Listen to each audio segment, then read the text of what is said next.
28-29 তারিখের দিকে সবাই ফেসবুকে লাল করে ফেললো, যখন বোধহয় একটা শোক দিবসের কথা হয়েছিল। তো আমি দেখলাম যে আমি একমাত্র ফ্যাকাল্টি মেম্বার যার শোক দিবসে আমার প্রোফাইল লাল, আর আমাদের একটা মিটিং হলো, সেখানে ফ্যাকাল্টি মেম্বার কারোরই লাল নাই, কারণ একটু ভয়ের মধ্যে থাকতে হয়। তো যাই হোক, 3 তারিখের দিকে বোধহয় প্রথম আমাদের ইউনিভার্সিটি থেকে বললো যে না, আমরা ছাত্রদের সঙ্গে ঐক্য প্রকাশ করছি, এবং সেটা বলা মাত্রই আমি আমার ফেসবুকে দিয়ে দিলাম, কারণ এটা আমাদের দরকার ছিল। এনিওয়ে, আমি এখানে একেবারেই প্রস্তুত না এসে কথা বলার জন্য। আমি শুধু শুনতে এসেছিলাম। Private universities student alliance Bangladesh, আমি তোমাদের সাফল্য কামনা করি।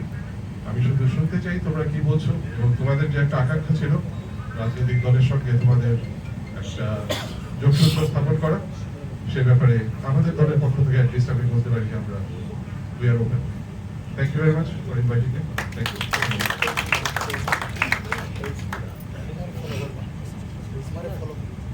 ধন্যবাদ জানাবো।